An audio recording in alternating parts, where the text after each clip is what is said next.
What's up, everybody?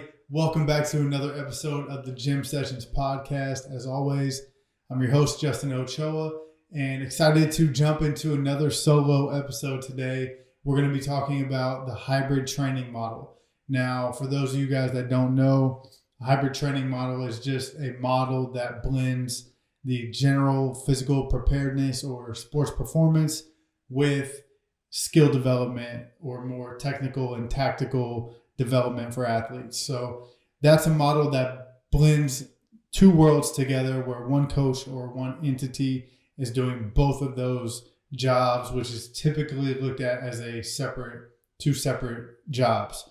So we'll dive in on that. Before we get into that, I'm going to say a big shout out, as always, big thank you to Hoist, sponsor of today's show. Check out www.drinkhoist.com. Look at the flavors they have. Look at the ingredients they use. Look at the formula they use. You'll see that this is IV level hydration. It's top of the line. I promise you that. It's a game changer. I don't drink any other sports drink. I drink Hoist, I drink coffee, and I drink water. That's it. It gets me right every time. So check out their website again, drinkhoist.com. If you like what you see, feel free to use my promo code PACE, P-A-C-E, for 10% off of your purchase. Check it out. Again, I'm going to keep telling you guys every week, and I'm not going to stop using it because I actually used it before we ever had a relationship or any type of support from them. So again, check it out, drinkhoist.com, PACE for 10% off. Now let's jump into the show. I want to start off a little bit different with some personal updates. I guess we just had Thanksgiving, so hopefully you guys had a nice couple of days off. Hopefully you guys got to enjoy time with your family, have some time around your loved ones, eat some amazing food. I know I certainly did pig out for about 2 days straight. Now we're back to it, back on the wagon. Other than that, we hit the Black Friday deals as always. Had to get some furniture for the new house. We close on the new house on the 5th. So December 5th, we'll be moving. So that's always fun, buying furniture. I mean, it's the adult purchases now that you get excited for, a fridge and a couch and a table and all that stuff. Took Mason and Julian to the furniture store, and Mason was about this close to breaking every piece of glass in the store. So I'm glad that's over.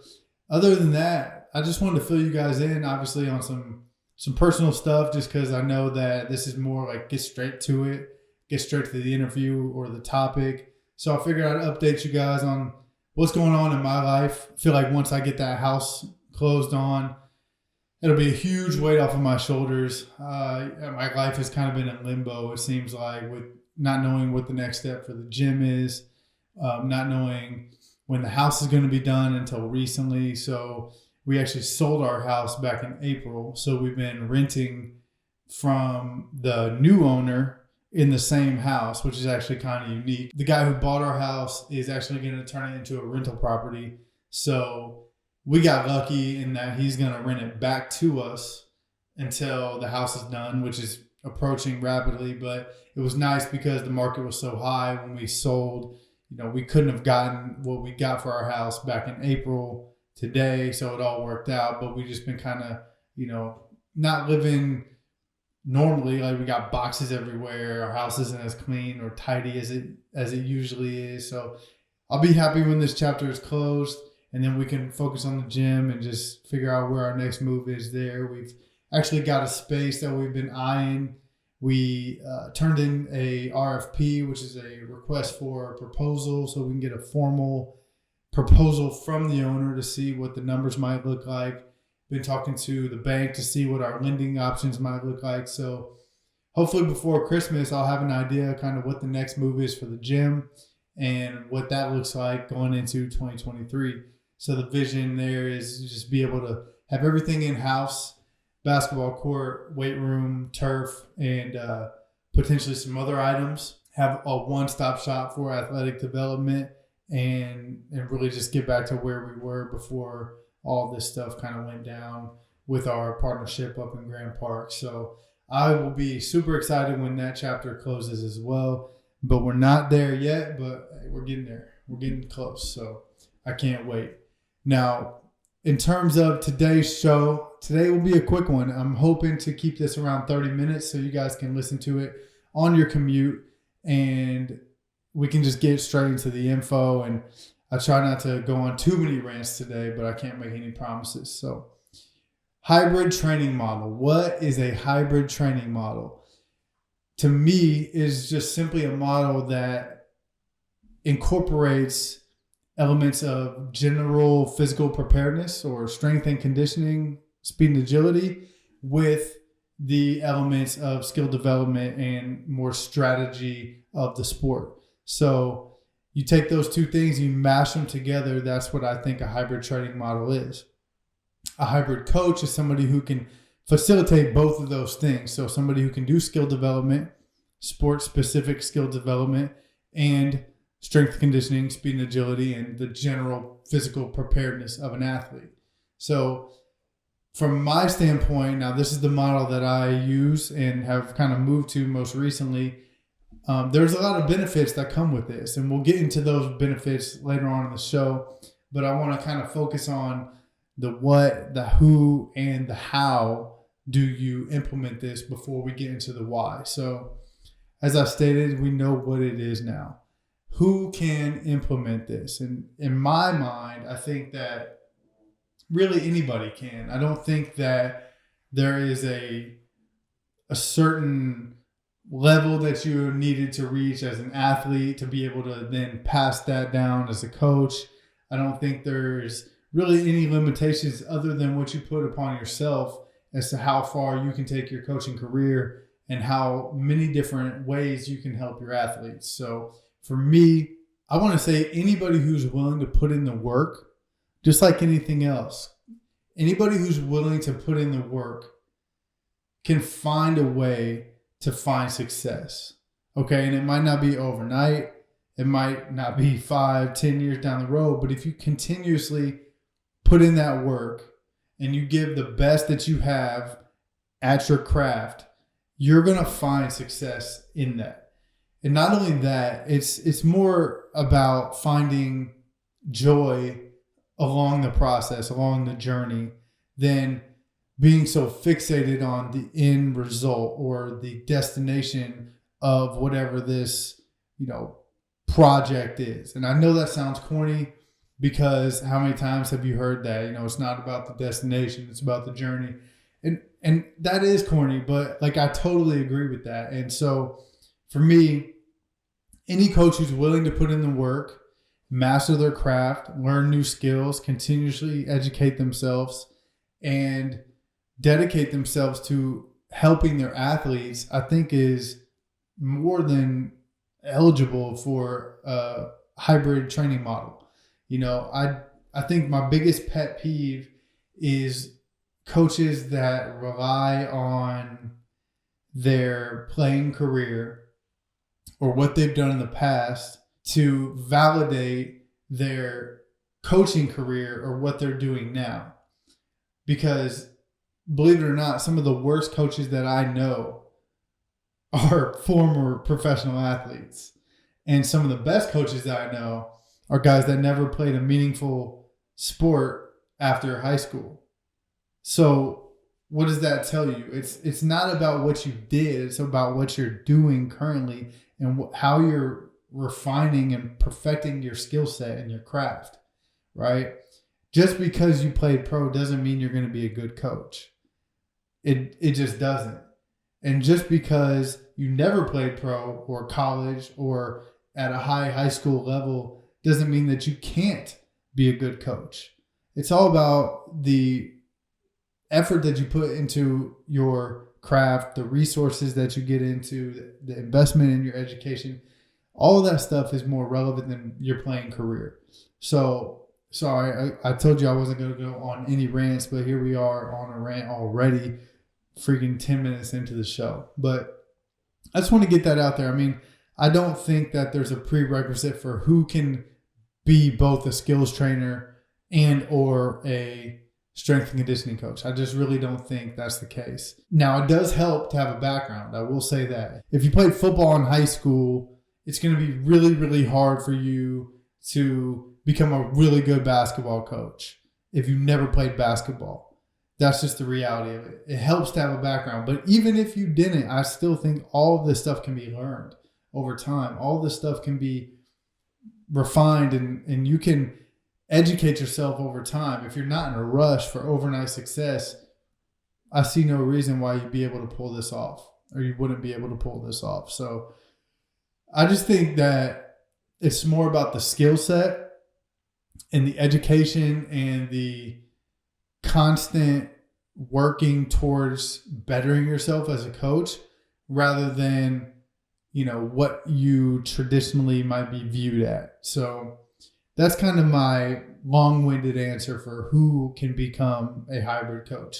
And that's really an answer for who can become anything. I didn't major in strength conditioning or exercise science or kinesiology or any of those types of school programs. I majored in telecommunications, and I found out I didn't want to do that. So I self-educated for the last 2 years of college and then going into my professional career. So it's no different.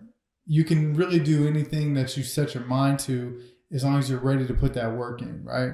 So anyway, before I go, I don't want to lose you guys already on this dad tangent of mine, but that's really what I feel about who can be a coach. In terms of how can we operate this, I think that it depends. So that's kind of the go-to answer, right, for strength coaches.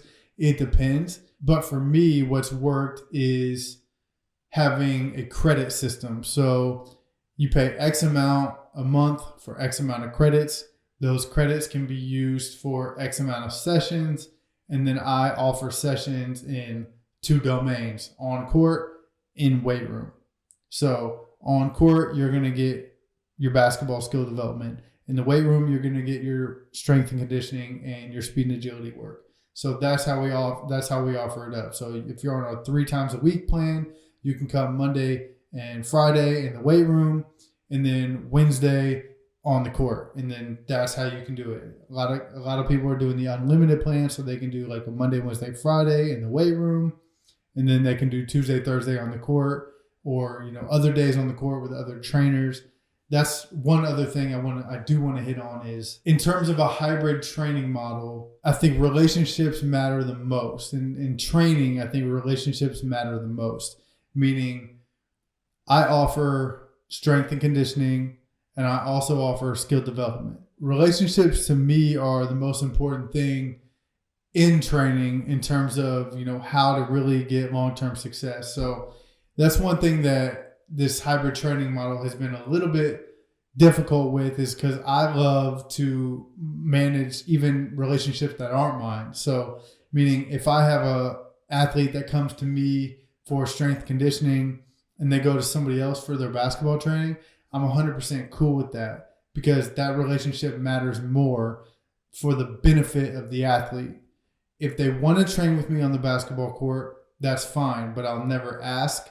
I'll never pressure them, and I'll continuously give them my best efforts to help them wherever I can in their development, and help their other trainer also get the information from me needed to help them in their development. So I'm never one to step on toes. I'm never one to want everybody to train with me. Only I highly enjoy and embrace the relationships that athletes have built before me and that they'll build after me, and just want to fit wherever I can in their development and help them however I can. So I have athletes that come to me just for lifting, athletes that come to me just for running, athletes that come to me for sports performance in whole, athletes that come to me for just basketball skill development. And then I have athletes that come to me for everything. They get the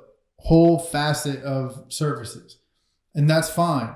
I just want every athlete to fit in where they feel is the best and the most beneficial for them at that moment. And if it changes over time, that's great. If they end up doing more stuff with me on the court, that's great. If they end up doing less stuff with me on the court because the other option works out for them better, love that too. Again, I'm all about just training to help the athlete and get the athlete what they need and be able to facilitate growth however I can. So I'm always working on a continuum. Like I try not to speak in absolutes. Like you can only do it this way, you can only do it that way. I think there are so many ways to do a lot of things in training. There's so many ways to get good results, and I want to work on that continuum of, moderate to extreme. So maybe sometimes you have to go to the extreme end of that continuum. Other times, maybe you can stay on the moderate side, or sometimes you stay right in the middle. That's how I feel about the hybrid training coaching model. Is if I'm always stuck in an absolute zone, then something's not right. And if I'm always stuck in the it depends zone, something's not right. It has to be kind of fluctuating between those two zones to get the absolute most out of the training and coaching style. Okay. So let's talk a little bit about what exactly the hybrid coaching model entails from a detail standpoint. So first, we want to look at the strength conditioning or sports performance of an athlete, right? These are the general physical preparation elements of a program. This gets the athlete prepared physically to handle the demands of their sport. On the flip side, you've got your skill development, which includes the technical and the tactical skills, meaning the technical are the exact sport movements needed to be able to complete a sporting action. A tactical skill is the strategy aspect of that skill, or the strategy aspect of that technical quality. Let's say if we look at a floater in basketball. So that would be a technical skill. To get better at your floater, you would then practice all the variations of floaters to get better at that technical skill. To get better at the tactical skills of floaters, you're going to have to look into the strategy. You want to learn why to use a floater and when to use a floater. That way you know how to properly use a floater. So you're looking at not only the floater itself as a technical skill, but you're looking at the tactical elements which feature the basketball IQ that kind of tells you when, where, why, who, all of those details on what the technical skill can be applied to. So that's kind of the overview of what the hybrid coaching model entails. And I think one of the major benefits of this is that you are able to get highly individualized work in with your athletes. So if you're in charge of both of those elements, the physical preparedness and the skill development, then you can blend those two worlds together to get the athlete highly individualized programming. So keeping, I guess, the floater as our working example, right? I'm working with an athlete right now. He's training to go pro in Australia next season. So he's training over the winter because the Australia season is actually flip-flopped to most of the men's basketball seasons. They play the same season as the WNBA, which would be like, well, it's not exactly the same, but they play from about, I think, mid-April to late July, or if you make the playoffs, late July, but mid-April to June, I would say. So he doesn't have to leave until February to go to training camp. So we've been working on a lot of individual things because he lifts with me and he trains on the court with me. So it's easy for me to pinpoint exactly how to improve certain things on the court from a physical standpoint and from a skill standpoint that we can address, and there's no middleman. So now I'm able to tweak all the variables needed for that athlete because I already know what his program is. Now, traditionally, let's say I was just handling his strength conditioning work, I would have to share information with whoever else he was working with and hope that they utilize it to their advantage. Like, for example, this athlete has an extreme imbalance on their left hip mobility to the right hip mobility. So that's going to limit some of the things that they can do on the court, which is going to limit some of the moves that they're capable of performing at a high level, which is going to mean that we need to either fix that in the weight room or in their sports performance plan, or alter some of the approaches that they're doing on the court. So simple things like that, I think, make a huge difference in terms of, how you can impact an athlete and how you can really get the most out of the program. So other than that, I think another benefit is that you can really look into their load management. So obviously, when you know how much they're lifting, when you know how much they're training, when you know how much pickup they're playing, you can really monitor the load that's being put on this athlete's body and then get the most out of that training without overtraining that athlete and without kind of sending them into that zone where they're not being able to recover well, or they're just flat out not feeling good. Their body doesn't feel good. So I think that's another major benefit, is that you have full control over the training load that's being put on the athlete. And I mean, you can't control every variable in an athlete's life. They're an individual. They have to make their own life decisions. But if you can help them with their training variables, I think that's going to really help the athlete out and give them the most benefits out of the program. Another benefit of this hybrid training model is that you can spend more time with the athlete. So that means you can develop a stronger relationship with the athlete, which means that you're going to be able to help impact that athlete at a much deeper level, right? So if I'm training in the weight room with an athlete, I got them on the court, we're working out 6 to 7 times a week together. We're spending a lot of time together. We become more than just coach and athlete. We become family. And to me, that helps me get the most out of my athletes, because that helps me develop trust with them and them with me. That helps us really get to know each other, how I can coach you and get the most out of you, and how you can challenge me as a coach to get the most out of your training as well. So by asking questions, telling me where you want to be challenged more, what aspects of training you think you need to work on. It's a give and take relationship. It's constantly a coach and an athlete discussing these details, like how can we get the most out of this process to help you really find success on the court, right? It's not just a coach saying, hey, we're going to do this, this, and this because that's my way and that's the way I always do it.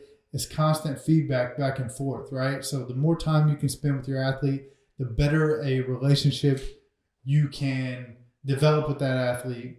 And that goes into the last benefit for coaches, and that's simply from a financial aspect. You can charge more. Like you're a different breed. Like you're handling skills, you're handling weight room, you might be doing nutrition, you might be doing recovery, whatever else you can handle. I think there's benefits to that, and I think that there's some real validity to be able to say, hey, I'm the expert in this realm, and your prices should appropriately match the services that you're giving. So from a coaching benefit standpoint, I think those are 4 major aspects of the hybrid model that you can really tap into. You get the highly individualized work. You get to really take a inside look or a closer look at the load management. You get to build a better relationship, and then eventually you can start to benefit more financially from this. So 4 really strong benefits that support this. In terms of concepts, kind of like how you bring this to life. In terms of concepts and actual training modalities of how you can actually bring this to life, I really like contrast sets. I really like to utilize sports science or quantification of sports specific movements. And then I also like a movement based programming model that's going to bring the athletes general physical preparedness up in the weight room and then transfer to the court. So what I mean by that, we'll start with the sports science aspect of things. You can quantify a lot of sporting movements now, whether you have timing gates. We use the 1080 sprint to do this. You can even go old school with a stopwatch. You can use Coach's Eye, different apps to look at a deeper level of what's actually happening on certain reps. But this is one of my favorite ways to bring this coaching model into play, because it gives you a chance to really put a number on a sport specific movement, which is huge. And then it gives you a chance to use that as a KPI or train to improve that. And so you can say, all right, let's improve you want to get better at driving, right? You want to have a more explosive first step. That's something that a lot of athletes really want. But how do you quantify that without actually putting some data behind it? You can't. So with something like 1080 sprint, which is what we use, or you can use timing gates, or you can use Coach's Eye or on form and actually time it on screen. You can time an athlete's first step from various movements, or time from move to take off at the rim. Whatever the constraints are, that's your choice to decide. But you can quantify these movements and then actually train to improve them with your strength and conditioning plan. For instance, taking that same example, right? I want a better first step. I want to be more explosive. Okay, cool. Let's look at what your first step is. We'll hook you up to the 1080. We'll have you jab 3 times, sweep through, drive to the rim, take off. Okay, we're going to get literally your first step and the data with it, your force, your power, your speed, all that. Then we're going to train, and we're going to do some training modalities that we think are going to improve that first step. For us, it's going to be a lot of acceleration-based work. A lot of eccentric and isometric strength-based work, a lot of stiff ankle work. Then we're going to retest it. We're going to do the same test back on the 1080. Jab 3 times, sweep through, same move. Let's compare. Did your first step get better or did it not? Does it feel better? Does it look better? And then does the data support whether or not it's actually better or not? That's the number one thing. And then most importantly, does it work in a game? Can you do it with a defender on you or nearby? Those are some of the things as a coach that you can monitor with this hybrid training model. And that's something that I love, is that you can see it from all elements. You can see it from learning the skill, training to improve the skill, implementing it in training, and seeing it come to fruition in the game, which I think is just a beautiful trajectory or a nice journey to see for an athlete to be able to go through all those steps and really put it all together. Something that's honestly fulfilling to me, and it just feels great to see the athlete complete that mission. The next really effective and one of my favorite modalities to use in this hybrid training model is the use of contrast sets. So I mean that in the term of skilled contrast sets.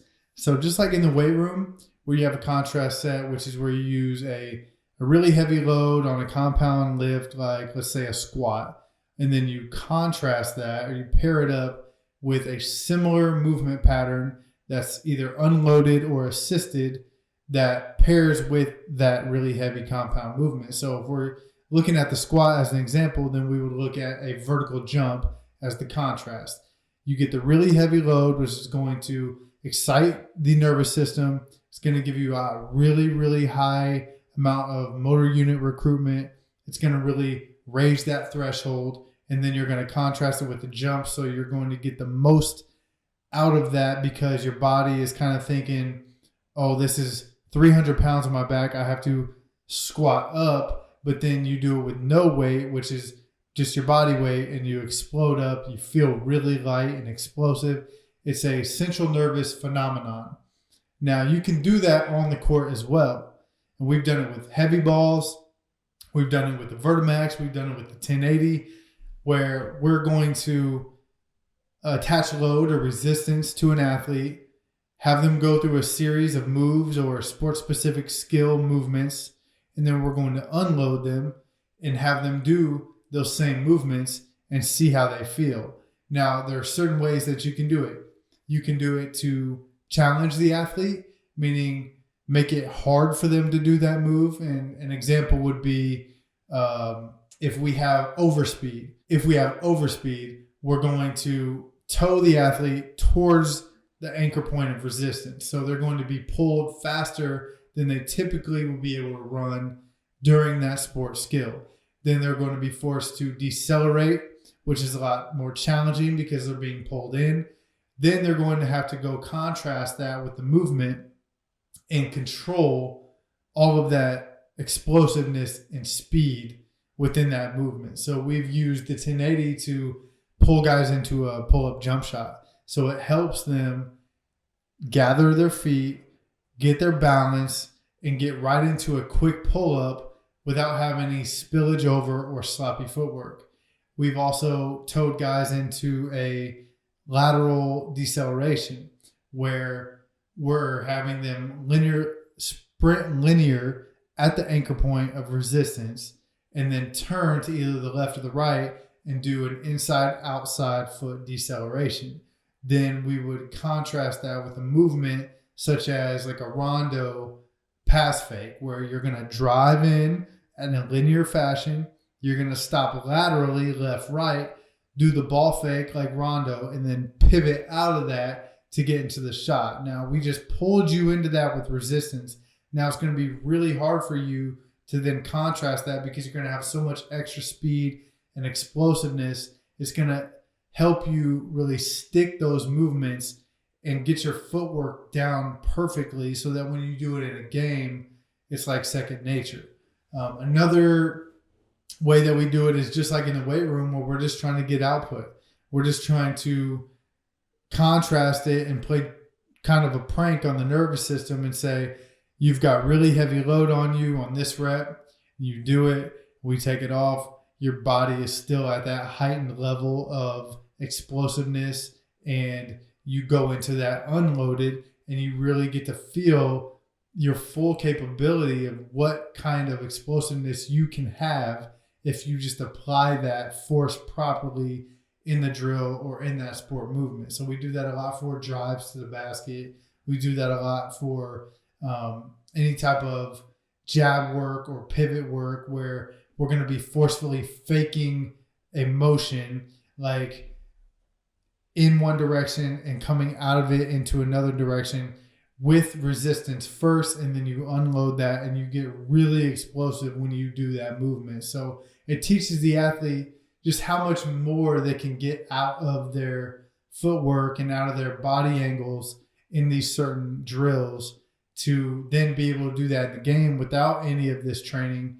and make it as explosive as it is after the contrast set. So contrast sets, again, is one of my favorite things to do, both in the weight room and on the court, because you get to kind of play with the nervous system a little bit and get the most out of that. So the last thing that I want to focus on in terms of the benefits of the concepts of a hybrid training model is the movement-based training program. So if you listened to episode 4 last week, you saw that we have a push, pull, and a multi-plane day. So on that multi-plane day, you're going to be rotating, you're going to be moving laterally, so frontal and transverse plane, right?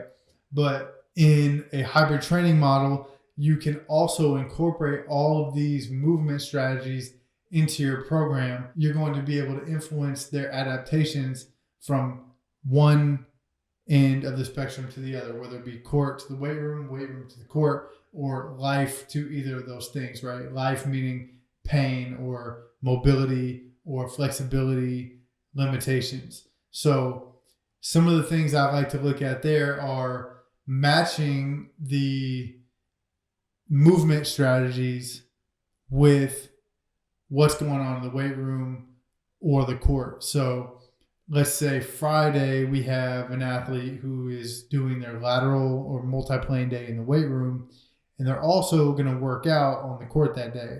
So in a perfect world, we can get them on the court first, which means we're going to pair their on-court day with their weight room day. So on the court, they're going to be doing lateral movements, change the direction, side steps, defensive work, things like that, because it's more of a lateral bias. And then in the weight room, we're going to layer that on with the strength and mobility work that they had planned in their program. So that is a huge benefit that you can do, because then you're still in sequence of the training program and matching it to the skill development program. And those days are going to have the same movement bias, and they're also going to have appropriate loading, volume, and intensity, because you know, as the coach that's doing both, how much they're doing on the court and how much they're doing in the weight room. And then you can monitor that if either one of them goes a little bit off the program, right? So if you spend a lot of time on the court compared to what you had planned, then you can then easily, knowing what you did on the court, draw back from the weight room if they're doing it the same day, because you already know the stress and the load that they put on the court in that movement plane that you're going to hit in the weight room. So it's a very easy adjustment for you just to simply say, oh, well, I had X amount of drills planned for the court. We went over by X amount. So now I know you're probably hurting. Let me take a couple sets off in the weight room. Let's work on this instead.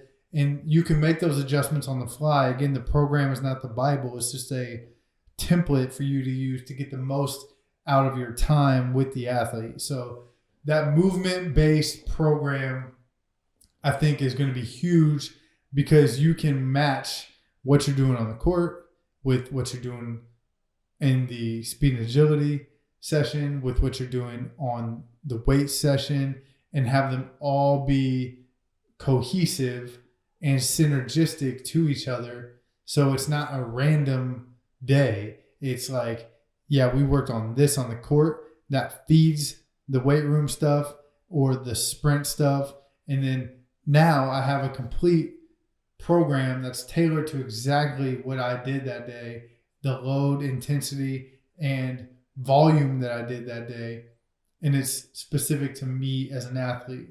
So huge benefits there. Those three concepts I love. Again, the sports science aspect of it, the contrast sets, and the movement-based programming. I love those. One thing I didn't hit on was what I call the scale of specificity. And this is basically just a scale or a pyramid of how specific an item can be relative to that sport. So if you go to the bottom, you have the base. That's the widest. You need that to be the most robust and strong part of the pyramid. So that is your general physical preparedness, right? That's your GPP. That's your general training, your sports performance stuff. You go up a level, you have the sport relevant stuff. Shout out to Mike Anderson, biggest troll in my life, but he taught me this phrase, sport relevant, as kind of a more appropriate phrase for sport specific. This level is going to be all the things that are a little bit more relevant and fine-tuned to the demands of your sport that you layer on top of that GPP. Then above that, you have your drills, right? This can be sports drills. You can be speed drills, mobility drills. These are highly targeted and individualized drills that can help fill the cracks or the voids in any of the bottom layers. And then lastly, at the top of the pyramid, you have sport skill, right? This is just simply playing the sport. And then that will also be impacted by the drills that you did in all the levels below that. So that's just a quick synopsis of what the scale of specificity is, or what that pyramid looks like. And that's been something that's really helped me to kind of organize my thoughts, organize my drills, organize my program to be able to get the most out of it and not have the athlete kind of going every which way with no rhyme or reason. So aside from that, I think that pretty much wraps up the most important points of everything I wanted to talk about in terms of, you know, what the hybrid coaching model is, who it's for, how you can apply it to your coaching practice. I don't know if I missed anything that I had planned on, but this is also loosely based off of a Simply Faster article that I wrote a couple of months back, where I'm kind of detailing a little bit more of like the X's and O's of how this model came about.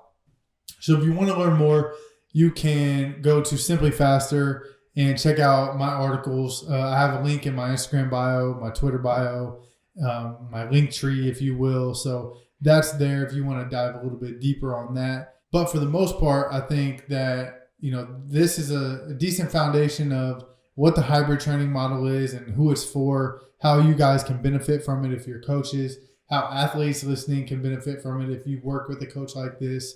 I just think it's really important to continue to invest in your education. Stay focused on the vision. Don't worry about any pushback you get or, doubt from outside.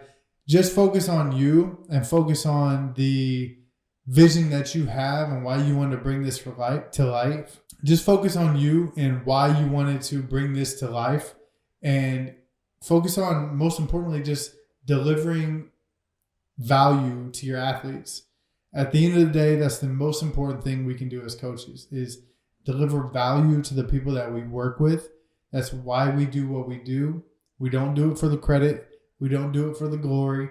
We do it to help others, impact others, and make a positive impact in our community. And that's what it should be about. So just continue down the path that you're on.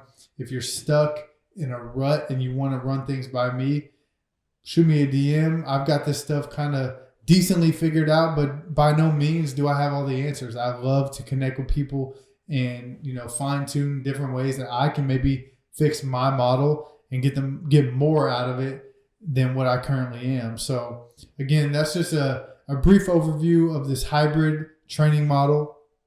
Hopefully you guys enjoyed this episode. I'm trying to make this one a little bit quicker so you guys can get it in the car, on the ride to work, or whatever the case may be. Again, I want to say a huge thank you to our partners over at Hoist.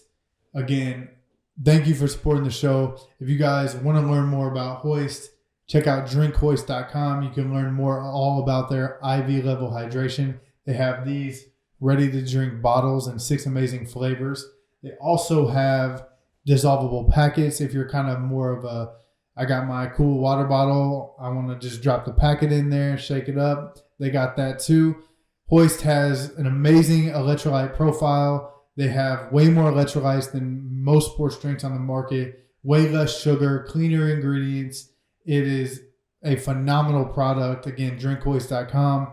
You can use my code PACE, P-A-C-E, for 10% off if you're into that. Other than that, look forward to next week's episode. Again, thank you guys for tuning in. If you could, leave this a review, leave some feedback. If you're listening on Spotify, Apple Music, YouTube, whatever, give me the most stars possible. Please leave a nice review. Share it with a friend. Help us get the word out about the show, because that's how the show can grow. And when the show grows, we can get more sponsors like Hoist. All right, guys. Peace out. Appreciate y'all.